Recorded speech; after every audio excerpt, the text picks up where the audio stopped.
Amici di Sportissimi, un saluto dal vostro caro Marco Genduso qui per commentarvi la giornata numero 6 del campionato di Serie C2 che vede scendere in campo il Palermo Futsal Club e il Sicilia Futsal. Questo dunque le scelte anche da parte del tecnico avversario che quindi sa bene che oggi può essere una partita importante e sceglie un quintetto che lo è altrettanto. Inizia dunque la sfida. Quello è anche un dato abbastanza chiaro, è iniziato già molto bene il campionato. Franco 1-2 con Chinici, calcia verso la porta con la punta, Liuzza chiude, poi la palla in lì, Franco apparecchia per la Fiora!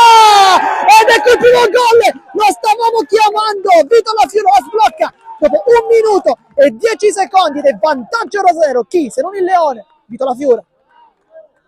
Prima del match contro l'Altofonte, tanto Franco intercetta il pallone per qualche istante, poi La Fiora è anche molto duro, le riesce anche a rubare, Franco apparecchia per Fiorentino, finta con sinistro, destro, Fiorentino! Palla fuori, non di molto, ma grande azione del Palermo, che è stato vicinissima al raddoppio con il Fiorentino.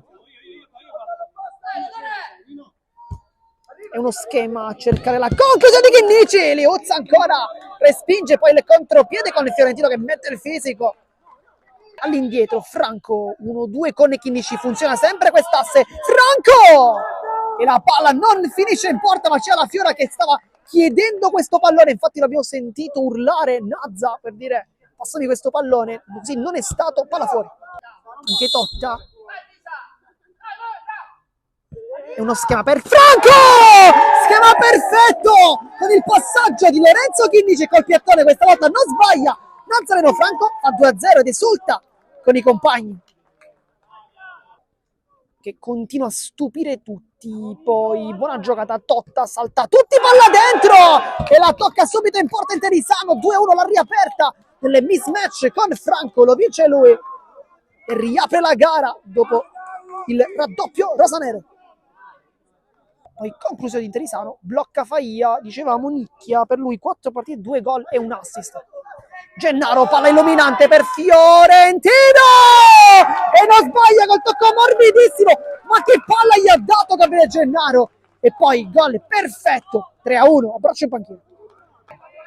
Interisano, Nicchia con il petto, aggancia benissimo, si punta ma sul mancino, Nicchia, il palo, lo stava per fare bellissimo che Alessandro Nicchia, completare questo messa in mezzo, poi da 2 passi arriva il gol del capitano Evola, fa 3-2, funziona perfettamente nel quinto di movimento, lo stanno dimostrando. Faia intanto mette le mani nel punto giusto, Evola, Leone sul fondo, Interisano mette dentro, Faia tranquillo, poi cerca ancora la porta per la terza volta, come Gianluca Bernifizzi, Francesco Faia fa poker, fa 4-2, le prime volte non era stato bravissimo, questa volta è perfetto, 4-2 e probabilmente anche dedica speciale per lui.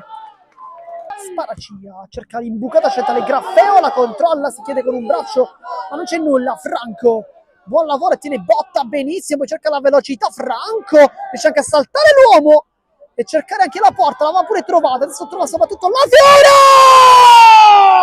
Vito La Fiora! Manita rosanera, doppietta, è tornato, is back, Vito La Fiora, bacio verso la telecamera.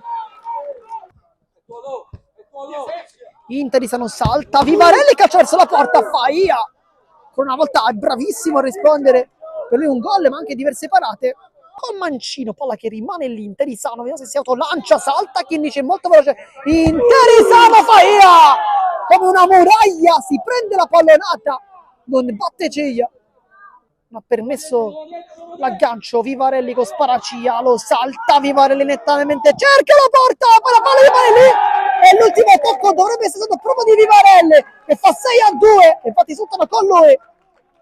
Di calcio d'angolo, tutta corta, palla che rimane lì, Faia ancora, come un gatto questa volta, Nicchia, poi Vivarelli, e se escono bene dalla pressione, poi palla mancina verso Nicchia, con la punta! Anticipa Liuzza, grande palla di Vivarelli e poi gol di Nicchia, ma quanto sono forti questi under rosanero. Sarà quindi rimessa tra le minuto 60 di gioco e va bene così, perché vince il Palermo Futsal Club, vince con il risultato di 7-2 contro il Sicilia Futsal e adesso è sempre più primo in classifica.